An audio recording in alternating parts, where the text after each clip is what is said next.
Sahil is a third-year PhD student, advised by Manuel and Anupam. It's an online approximation algorithm, stochastic analysis, LP and SVP hierarchies. And today's going to talk to us about algorithms and analytic gaps for stochastic. Hello everyone. Yeah, so thanks. So today I'll be talking about algorithms and adaptivity gaps for stochastic probing.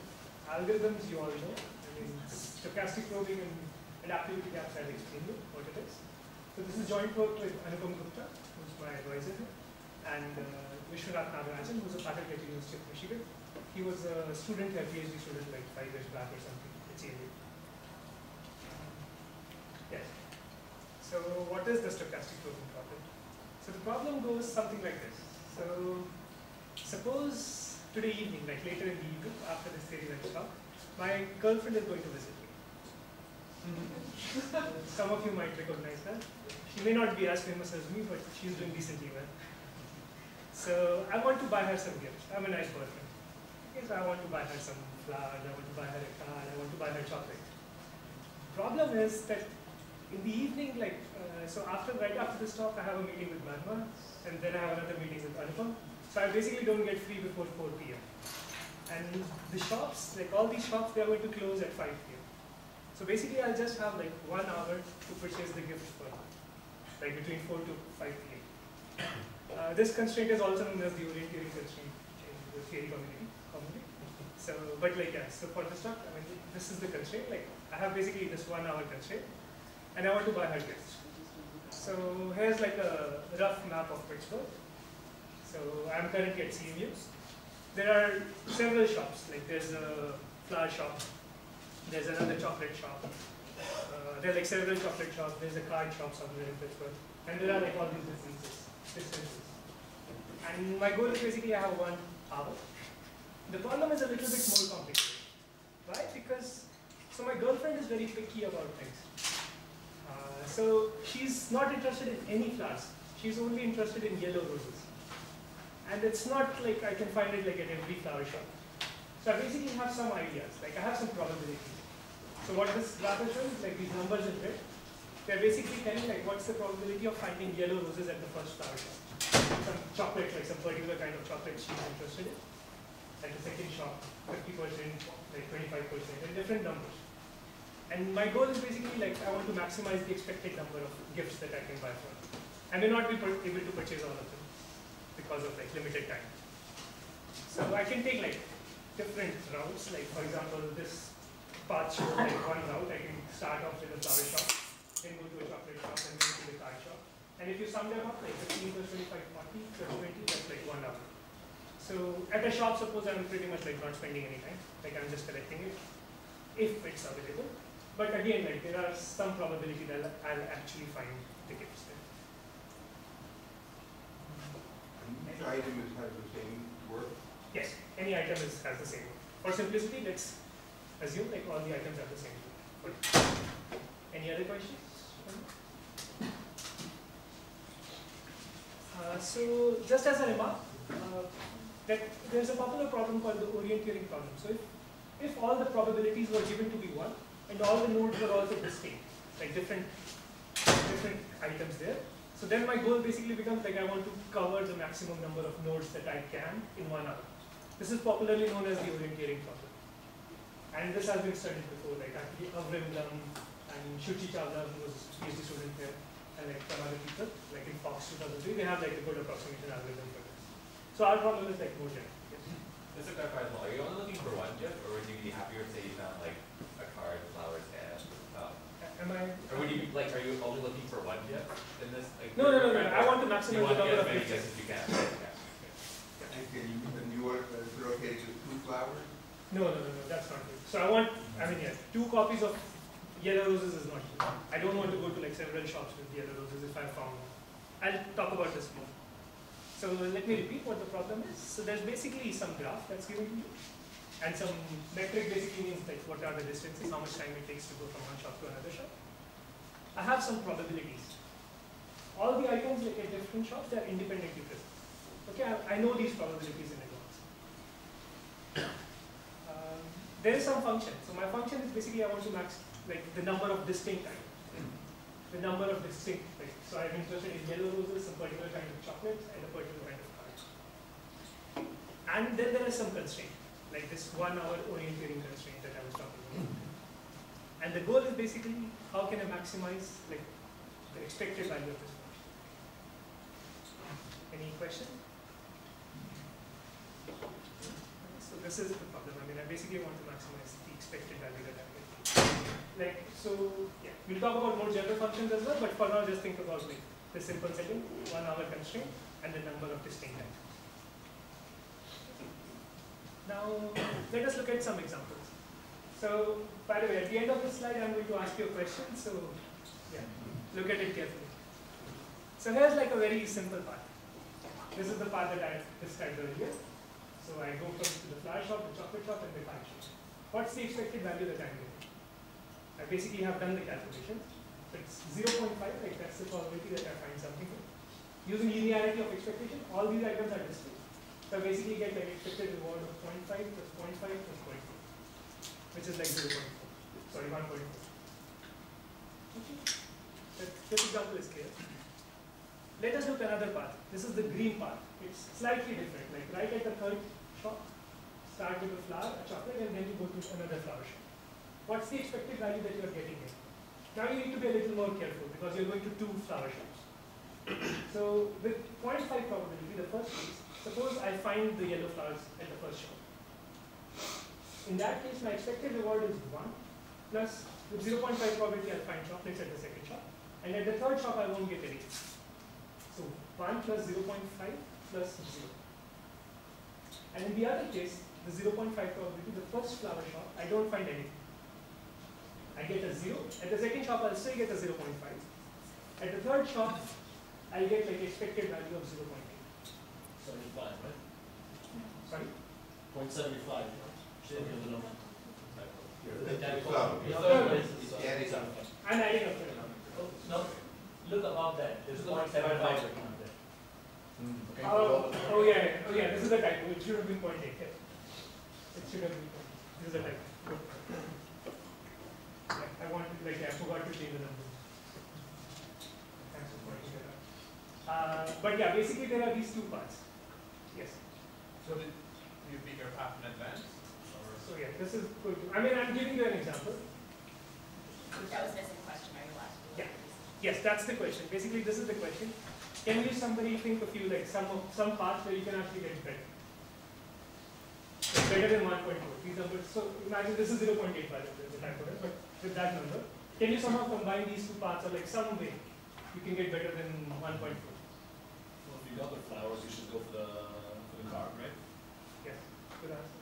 So you just yes. I mean, so basically, I was like, others are pointing out. Like, so the second route looks good, but wherever you, so the first case looks good. Like, actually, the second case is fine when you don't find the flowers at the first shop. Then I go to the third flower shop because it has like 0.8 probability, which is higher like in the card shop. But if I do find flowers at the first shop, then there's no point in going to the second flower shop, like this here. Instead, I should go to the card shop and get something. So this is kind of what we want to study basically.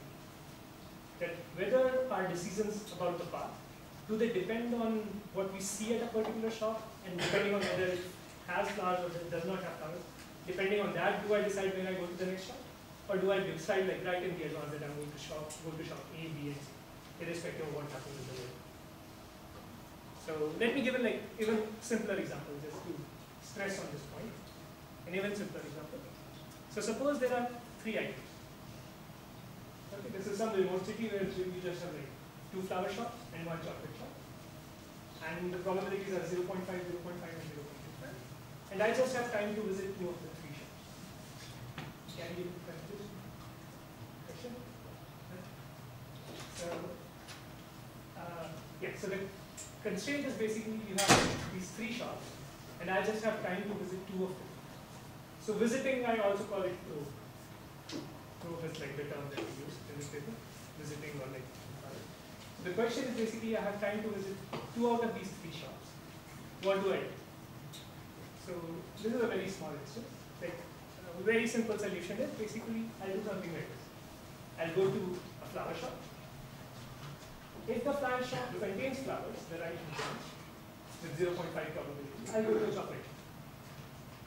However, if the first shop does not contain flowers, then I go to the other flower shop because 0.5 is like higher than 0.25, so you are more likely to find the second, like to find something. I mean, everything has equal value. And any questions? Yes, so we are always interested in the expected behavior. So let me do the calculation. So in the adaptive part, this is called the adaptive part, where my decision basically depends on whether I find flowers at the first shop or not. Here I get, with half probability, I will find yellow flowers at the first shop. So I get 1 plus a quarter.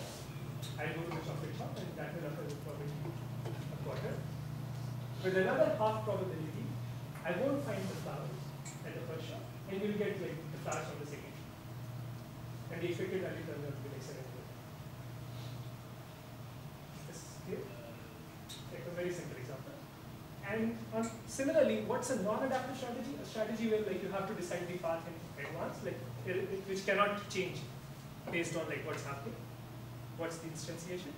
So a non-adaptive path is basically going to be max of 2 terms. There are 2 possible non-adaptive paths. One is I basically go to both the flower shops.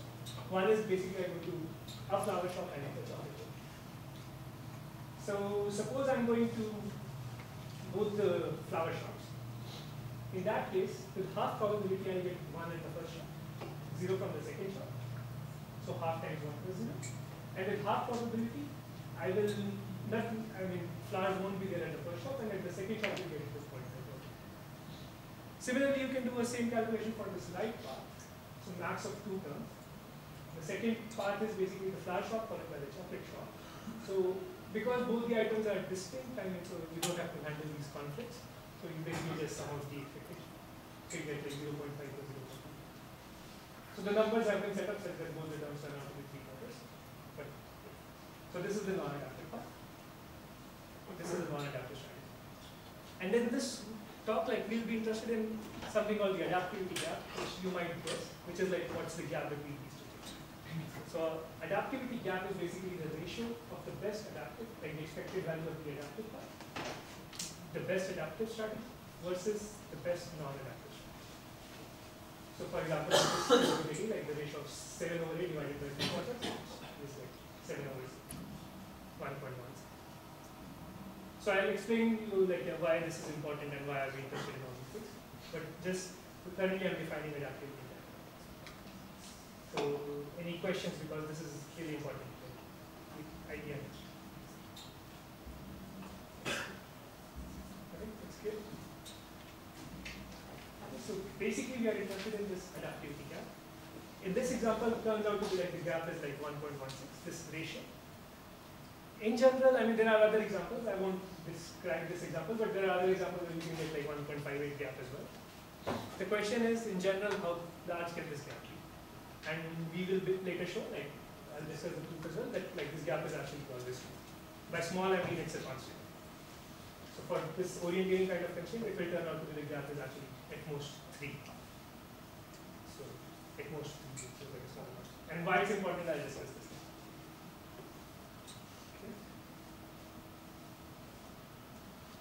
So before I carry on, like I'll just like quickly tell you like so what you've already seen in that example.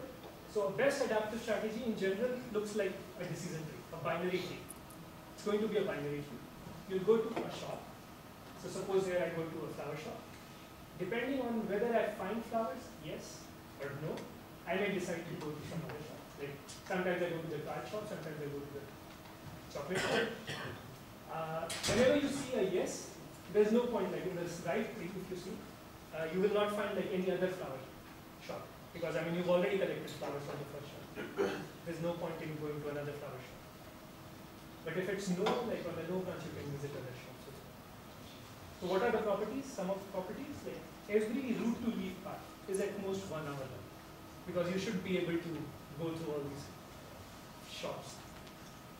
And in general, this tree can be even like exponential size. Why?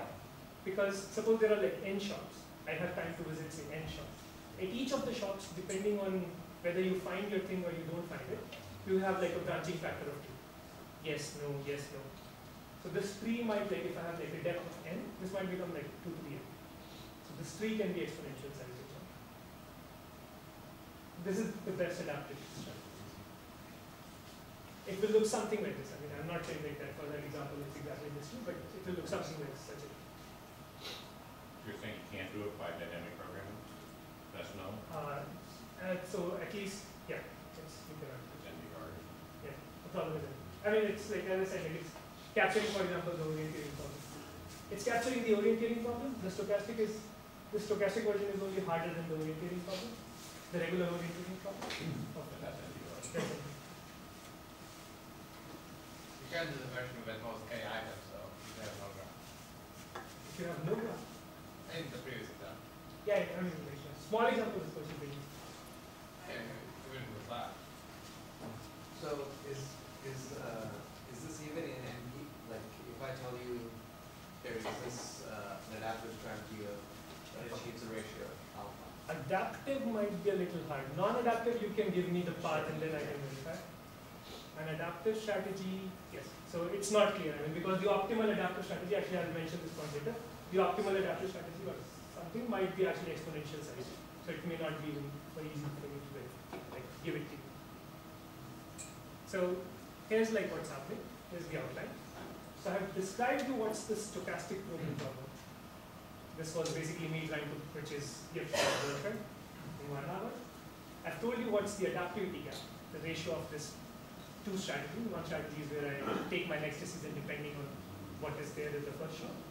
And in one case I decide my path, like right in the beginning. Next we'll see like why do I actually care about this adaptivity gap. I'm telling you like it's just small, but like I mean why do I ever care about this? Then we'll discuss the proof. Most of the proof will be covered as well in the talk. And finally I think. Questions? Okay. So this is the main side, like why we care about this adaptivity. So there are 3 components in this talk. One is something called the best adaptive strategy, which is like your optimal strategy, which ideally you want to capture. One is the algorithm. What is your goal? You want to basically come up with an algorithm which performs close to the best adaptive strategy. I mean, I don't care about the non-adaptive strategy or anything else. My goal is like what can I get as compared to the best optimal strategy. This is my final goal. I want to somehow bound this ratio and come up with this algorithm. The problem is in general I don't know how to come up with an algorithm which like directly compares to best adaptive for many constraints. Like I'll talk about them later. For example, this orienteering constraint.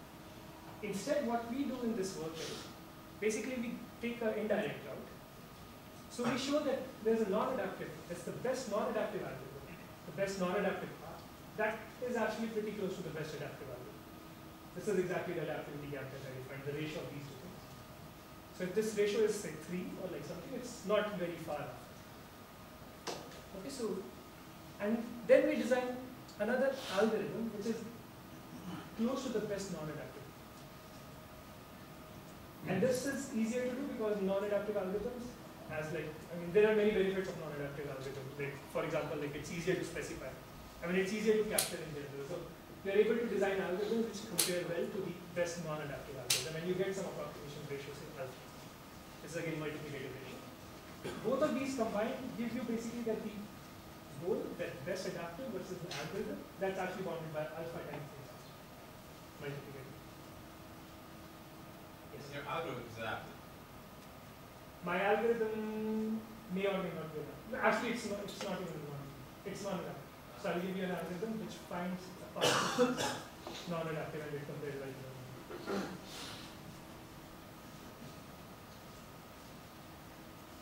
Because once the gap is small, then very good. Any other question? So this is like the overall picture, why I actually care about adaptivity gap. And like once the adaptivity gap is small, what are the benefits that we are getting? We can just focus on these non-adaptive parts, like non-adaptive strategies. Take a single simple route. The benefit is like it's easier to represent. I mean, I don't need like an exponential size tree to specify even this strategy. I just need to tell you like go to this shop.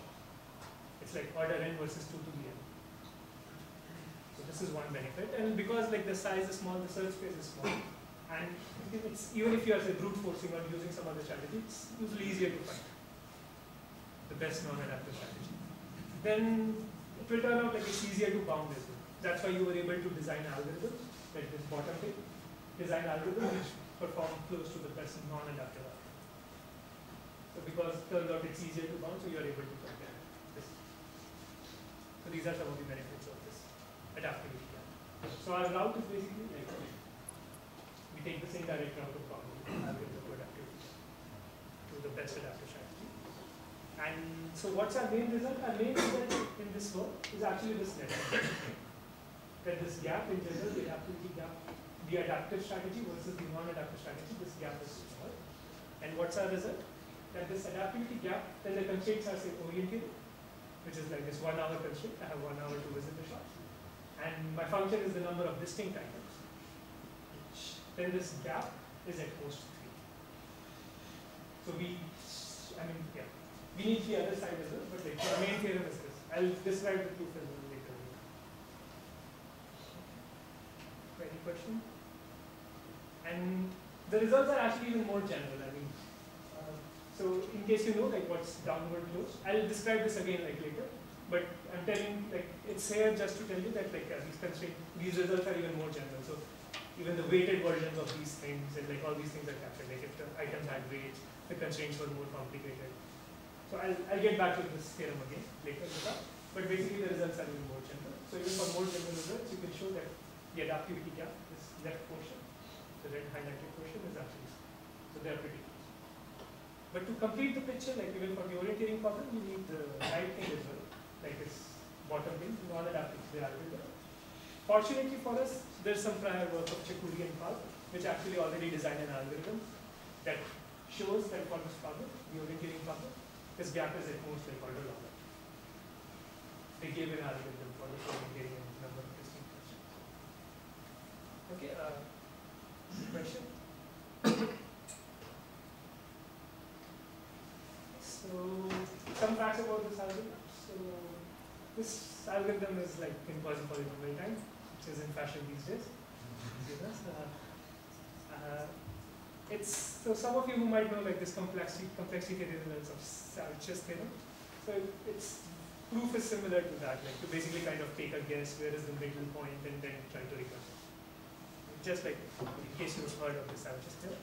And in case you're not satisfied with this order log n approximation, they even give you a hardness result that you cannot actually do better than log to the one that is right.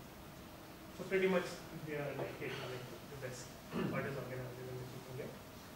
And now combining both this left hand side R result, combining with this to basically get an immediate corollary that the main is adapt to algorithm, the ratio is at most 3 times order log n. As I was saying, the adaptivity gap is at most 3 times this alpha is log n. So you get like 3 times log n, which is like what log n. I'm a little puzzled. Yes. Quasi-poly time and so you're big O log n. We'd like to get more poly time. Yes. So I would expect the theorem like, well, you're not going to be able to get that. This is very weak. It seems a little bit, but as I said, like in polynomial time, we cannot do better. So like yeah, there's a slight gap in this result. Ideally, you would have wanted this result in polynomial time, Okay. but like if I I haven't misunderstood. get I'm just seeing a gap in the gap. but yeah, so that algorithm is also, yeah, ideally we would have liked that algorithm was in polynomial time. Yes. And it's also about the randomized algorithms, or is it the deterministic, randomized, something like that kind of? You mean you're asking about their algorithm? Was it This, yeah. their Chakuri Pal algorithm? I think it's deterministic. But randomization is not going to help. Yeah. So the comments are.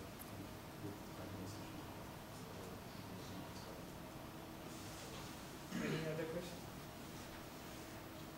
So basically this is the indirect route that we're doing. So basically combining this result of Chakuri and Pal with our result, it completes this picture of best adaptive algorithm versus best adaptive strategy versus an algorithm that we have in quasi-polynomial time.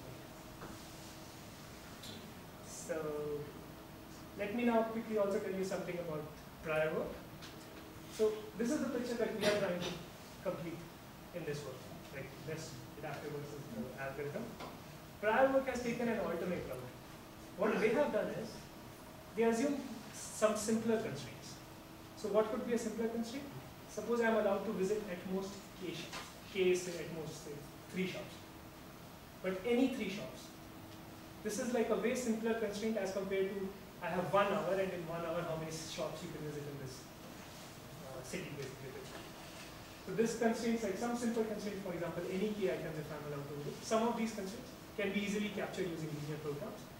And then it's possible to bound this best adaptive strategy using a linear program for some very simple constraints, such as like this, any k items. It's possible to bound, and like it's possible to write a linear program which is actually very close to the best adaptive strategy. And once you have this alternate path, and then they design an algorithm which is actually pretty close to the linear. So they basically complete this alternate path using this linear program. So there are like several papers along this line. And the problem is like we can't just take this strategy because we want to work with more general constraints. For example, like this orientating constraint. I'll talk about even more harder constraints like general families, more general families. For constraints like orientating, it's still not known if it's possible to capture them using efficiently using linear program. So this alternate picture, we are unable to complete. So that's why we are trying to go via this non-adaptive. The eventual goal is always like best adaptive versus an algorithm. So this is the plan. Any questions?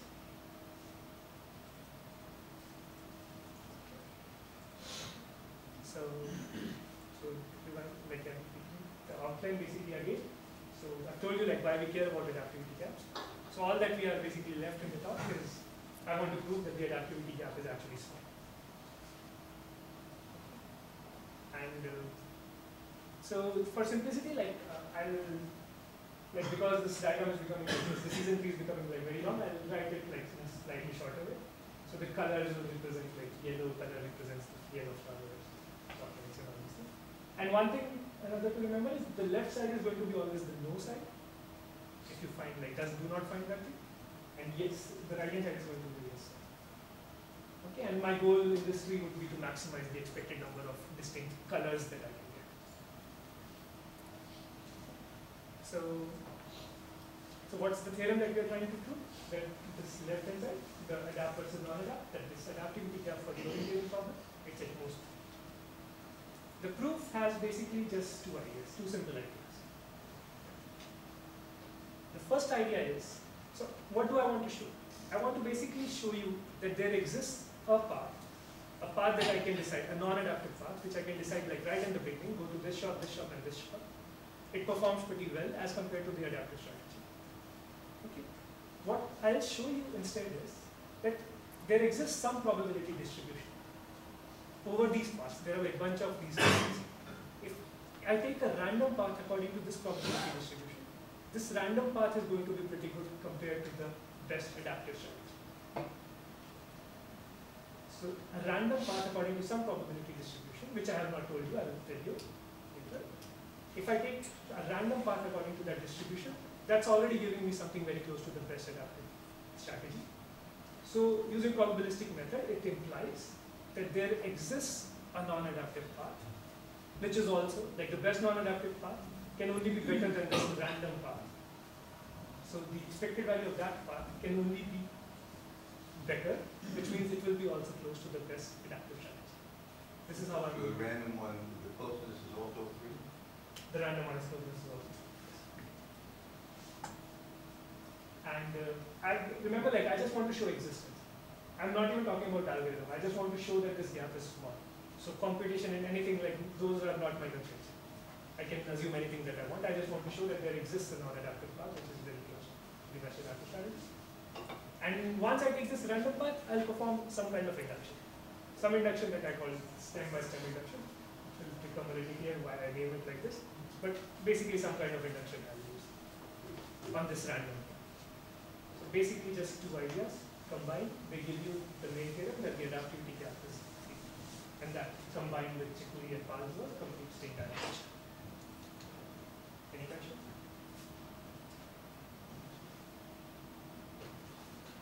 Okay, let's continue. So how am I taking this random complete path? So first of all, as I said, I just want to show existence. And I can assume that the best as I said, I just want to show existence. I can even assume that I know this best adaptive strategy, like best adaptive tree. This might be exponential sized and all those problems, but as I said, I just want to show existence. I can assume that I know this exactly, this exponential sized tree. Okay, now, the way I take my non-adaptive part, it's actually going to depend on how this best adaptive strategy works. Okay, I mean, because I'm just talking about existence, I can assume that this path, this tree I know, based on this tree, I'm going to take a random path without knowing what the actual shops contain. I mean, I just know the probabilities, I don't know like what the instantiation will be.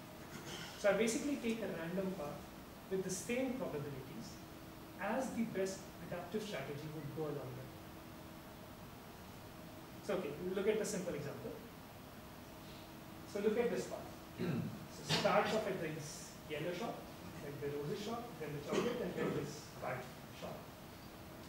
And so what is the probability that the adaptive algorithm, the best adaptive algorithm, which is all powerful, goes along this path? It basically goes along this path with 0.7, like the first shop does not contain yellow rose, it finds a no, times 0.5 that the second shop contains chocolate, times another 0.7 that the third shop, the card shop, contains them. Okay, this is the product of these three things. Basically gives you that the adaptive algorithm is going to go along this path. Is that clear? So remember, like I just want to show you, like so I want to give you a randomized way of selecting a non-adaptive path, such that it performs pretty close to the best adaptive algorithm. What probability have to sum to less than 1? Yeah, finally, like if you take all the cases, like at every node you are branching out. So effectively, like the sums, like over all the paths will turn out to be 1, exactly as you would guess. So at each node, like the sum of left and right branches 1. Okay. So and what's the value that the adaptive strategy is getting over this path? It's getting exactly 2. There are 2 yeses that it gets. It gets like the chocolate and the card.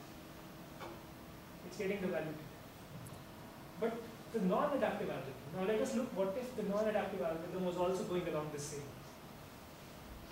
Okay, first of all, with what probability it goes along this path? It goes exactly with the same probability, 0.7 times 0.5 times 0.7.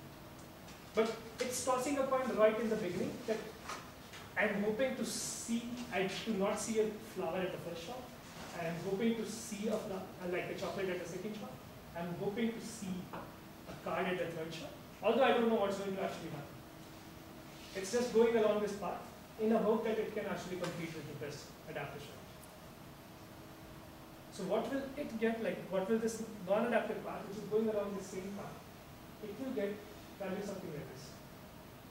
At the first shop, it was hoping it will probably not get anything because the adaptive strategy does not get, but it might still get something with 0.3 probability, it gets flowers at the first shop.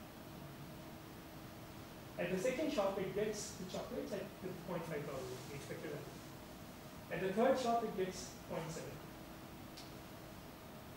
And the sum is like 1.5. And all the 3 items, because they were distinct, so I mean, yeah, there was no conflict, like we didn't have to do the case analysis. But basically, this is what's happening. So this red path, adaptive algorithm is also going along this path with some probability. Non-adaptive algorithm is also going along the same path with the same probability. The adaptive algorithm actually knows what happens at the first shop, what happens at the second shop before deciding like the third shop. Whereas the non-adaptive algorithm, it's just being optimistic. It's just saying like, I'll take this path, I don't know what's going to happen in the world, and I'll get some value. Yes? Why still leaf yellow? Oh, so this was actually, so there is another shop. I did not draw another branch, the path would belong. This is like another flower shop in Delhi. This was inconsistent with the reduction. Yeah, good question. That's a good question. Yeah, this is Thinking alike this year. But there is 2 yellow shops are not on that path. which, yeah. The path was not complete. Like, for simplicity, maybe suppose there are none of these shops. I could have drawn like another path there and like So we have to take into account then some kind of funny calculation because it went to 2 yellow shops. In reality, they have to. And that's missing in the calculation or it's in there? It's not in the calculation because I'm only looking at path till this point. If I was looking at like longer paths, then I would have taken it into this calculation. I mean, I'm just giving you like an idea, like how I'm taking this path. But yeah, as you're saying, the non-adaptive algorithm, whatever value it takes, it actually depends. If you're going to like several flower shops, then you need to be careful about the calculation. But yeah, the question is basically, so if I take a non-adaptive path according to this distribution, the distribution is basically the non-adaptive algorithm thinks that I can actually compete with the adaptive algorithm, and it's being optimistic. It goes along one of these paths with the same probability distribution as the adaptive path. It doesn't know what it will face, but it's going along that path with the same probability.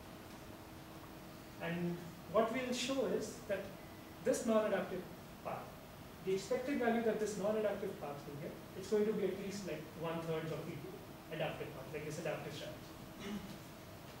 And since the best non-adaptive path can only be better than a random path's value, this would imply that the best path is also like at least 1/3 of the adaptive, and which means the adaptive will get the best.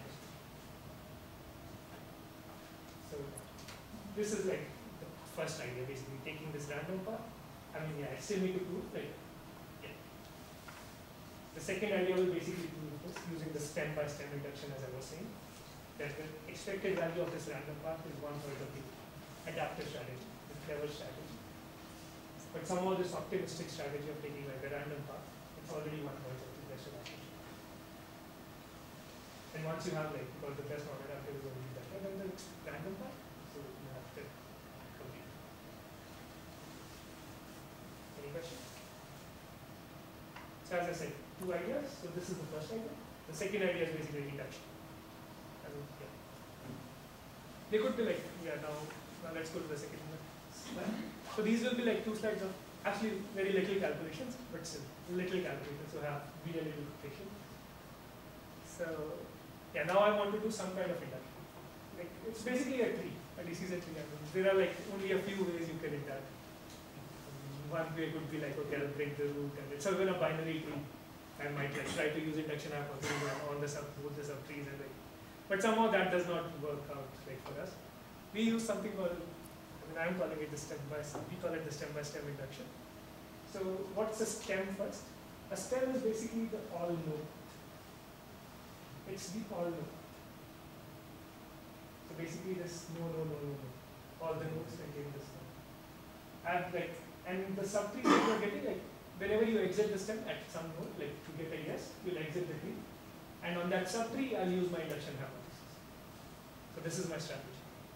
So I'm basically trying to break my bigger tree using these stems. So I take the all no path and get rid of it. Now on each of these subtrees again, I'll induct using the fact we can get rid of the no branch. There's always like this no branch. So this is what I'm calling the stem-by-stem induction. Clear? Makes sense? Now let us look. Let us look at the point where, so adaptive algorithm, the adaptive strategy, it's going to start at the root node and it's going to enter somewhere. So suppose at the first node, it starts at the flower shape. Suppose at the first node, it does not find flowers.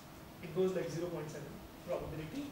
It does not find flowers at the first shop. It goes to the chocolate shop. There again, suppose in an instance, like it does not find the flowers, the chocolates. And then at the third shop, maybe it does find chocolates. So at that point, it exits this step. So let I basically denote the point at which your adaptive strategy, remember this is all randomized, like you're tossing coins at each of these locations. Let I denote like the position at which your adaptive strategy is exiting this step. Okay, so in that case, what's the value of the adaptive strategy? Let's get it. The expected value that the adaptive strategy is getting is basically it's getting a 1 from basically the last shop that you visited where you did find something. As soon as you see a yes, you basically get it. Plus you get some adapt value from this tree here under it. Is that clear? Some choice gets nothing, right? Yes. So this 1 is actually an indicator, some kind of indicator. I'll talk about that later. There's some chance that it faces like no. Everything is no. Like you are being like really unfortunate. So there's one more thing to note. There's this I. So I'm not getting any value from TI. I need to be careful because like I have already picked chocolates in this example. So you can't get the value of chocolate from this string TI because I've already gotten like one from that chocolate because I've picked up chocolates. So this subscript, that's basically kind of telling you what you've like kind of already picked. So you can't get value from this thing, but it will go along this. This is just trying to capture. But there won't be any chocolates in that security, right? Yes, but I mean somebody could have drawn like, yeah, that's also good. It may or may not be true, but like that. So actually some of our results, they even work like even if the tree that I'm working with, it's not the optimal tree. Even if it was like some other not so optimal tree, still you can actually show that these things actually work out.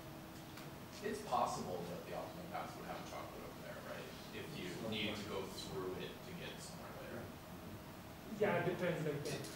Yeah, I mean some people draw it like, okay, I mean if you're not entering the shop, I'll just think of like a direct edge between the two. I mean it's like the way you're going to different. That's one thing. And similarly, what about the non-adaptive strategy? So now look at the non-adaptive strategy. So this is also not hard. So non-adaptive was also taking the same path with the same probability. However, it did not know like what's happening in the world. It was just being optimistic. It's going along the same path with the same. So expectation over I, it's the same probability.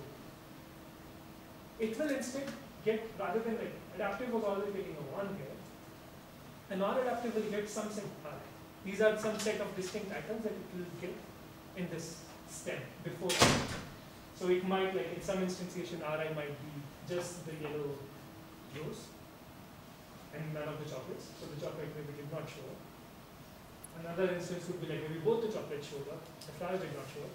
Of course, it will get just one value. I mean, when both the chocolate shops showed up, contain the chocolate that I was looking for. So basically, what this non-adaptive is going to get, it's going to get some expectation over I, the node where you are exiting. This expectation over I is using the same probability, as I said, because non-adaptive path is the same way. And there's also some expectation over R, the items that this non-adaptive path actually uses. It may not see anything. I mean, it's just being optimistic and it's like going along this path. Plus, so whatever you get here, plus the non-adaptive path's value in the tree TI, and now you're contracting this Ri. Note the contraction Ri. Because I mean you can't get the value of whatever you've picked before. Your question? I mean, this is both of them are simple idea. We're just trying to use induction. And now as like induction, we want to somehow compare both of these expressions. Somehow want to use our induction hypothesis so that we can relate these expressions, and if we can somehow, then we are done. I mean if we can somehow show that this are somehow like within the gap of 3 or something. Is that clear? So now let me try to convert both of these expressions such that they look similar. So now, first let us look at the non-adaptive path. I can replace this. So what have I changed? I have contracted this initial item. So the non-adaptive path, it's going along 3 TI. There's a chance that actually the chocolates, the ith item was chocolate, that the non-adaptive path was not able to collect a chocolate. However, I'm always contracting this. Okay, I mean that can only reduce the value. I mean the non-adaptive path, suppose it's not allowed to get any value from this sub-3 TI. That can only reduce the value, whatever the non-adaptive path is. Any question? This additional I is basically saying like that. You cannot get the non-adaptive path, you cannot get value from chocolates in this tree. That's only reducing. On the other hand, the above part, the adaptive strategy, I'm giving it actually more things. I'm upper bounding it. I'm giving it all this Ri that the non-adaptive path was getting for free. So Ri could have been like the yellow roses, which the non-adaptive path might have collected.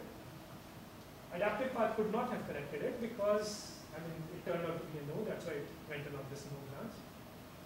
I'm giving this yellow rose for free to the adaptive.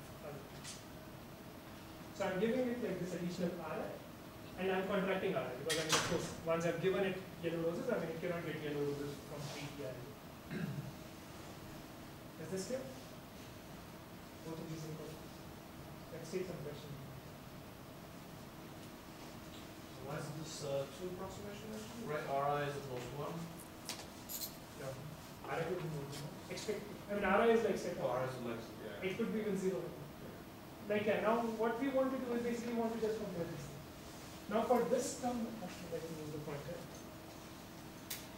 So for this term and this term, I can use my induction hypothesis.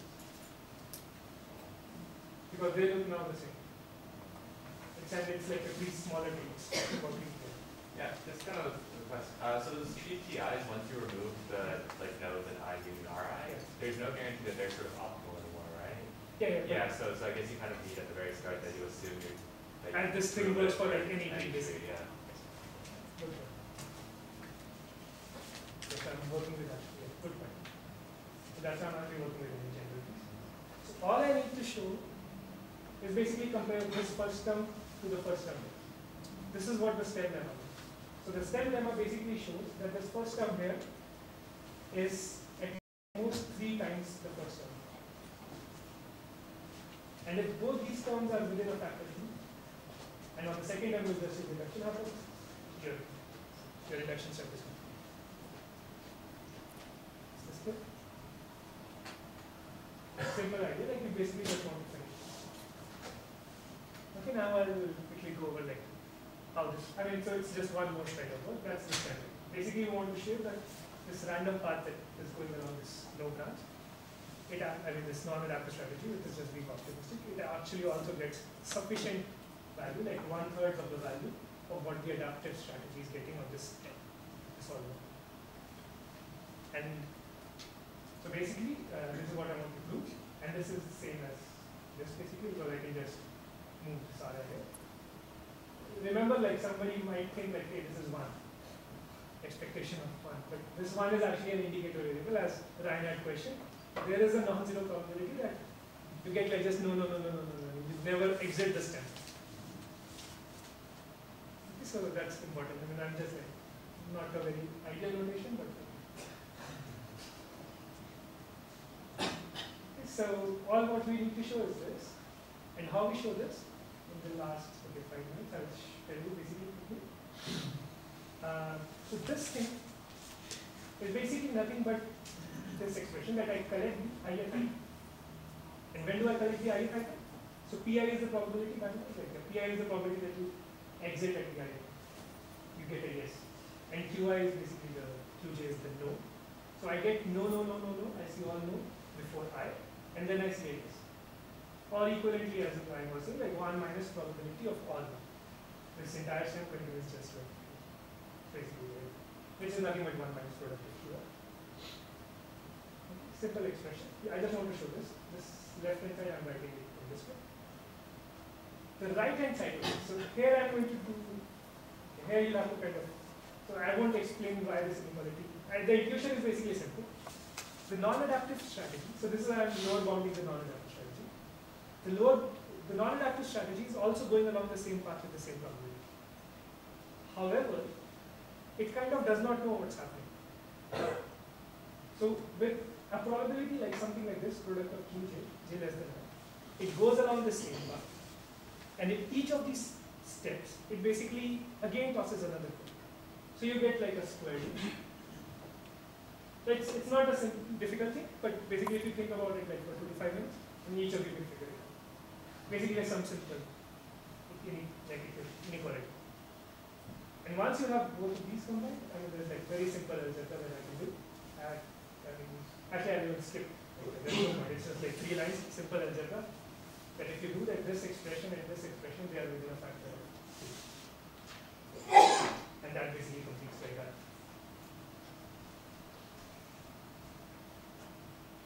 Everybody okay? Okay, I did not like algebra is like anything you figure out. It's not difficult. Some simple algebra.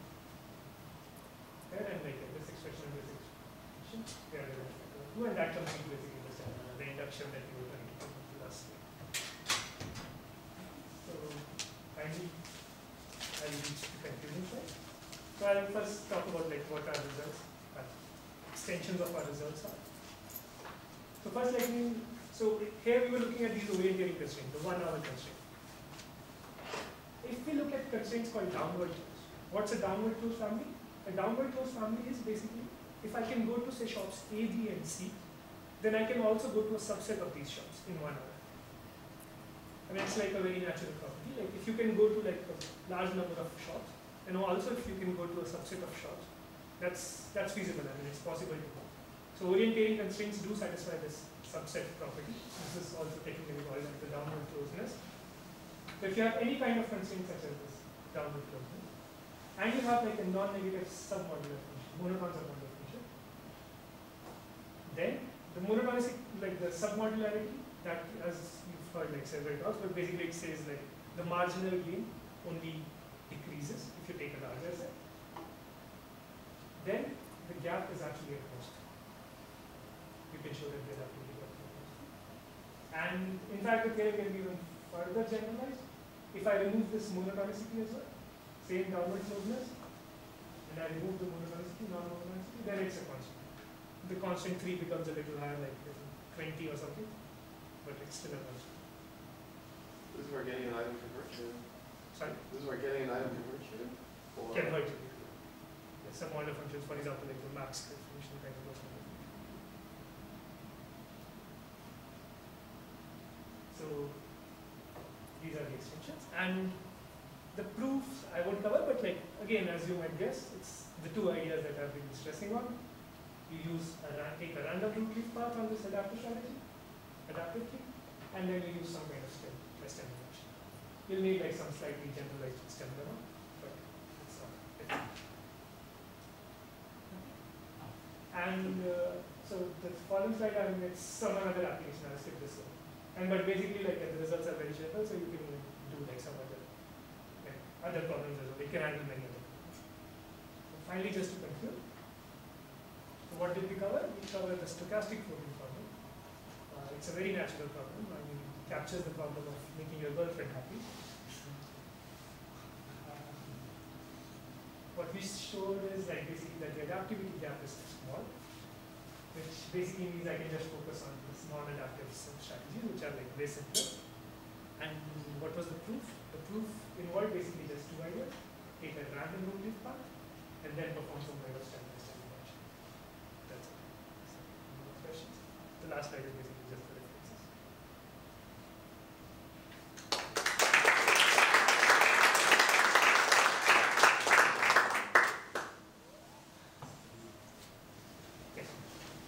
Whatever the adaptive algorithm can get, there's a non-adaptive algorithm that gets at least a bit of that expectation.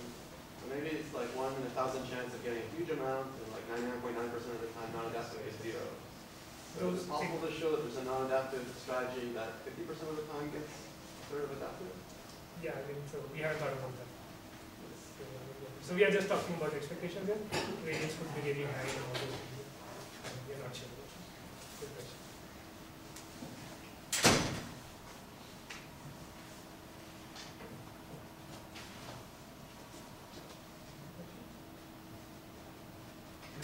You get an approximation algorithm for a downward closed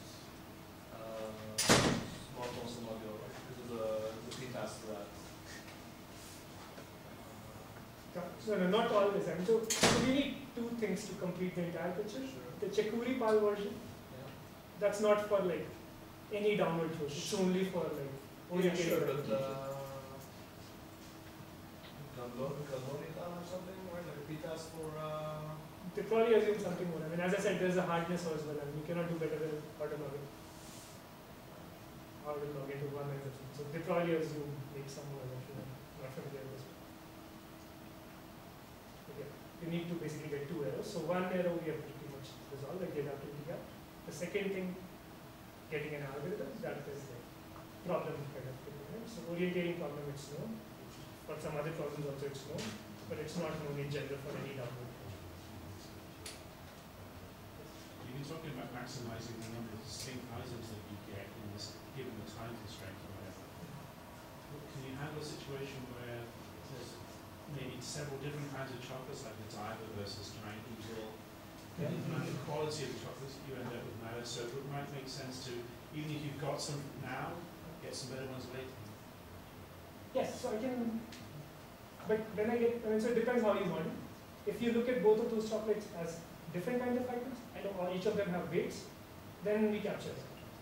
Because we are talking about some modular functions, so weights you can capture. I'm not sure, you might even say If they're something. different kinds of items, you might end up with two chocolates and you think you've got two Yes, things. yes. Yes, I mean, so it depends, like, so basically whatever can be captured using a submodular function. So if this property can be captured, I think it can be to some extent. I think it seems like with marginally being easy. I think it's easy for a submodular function. So I think that we can capture it. Any other questions? So, thanks, Al, again.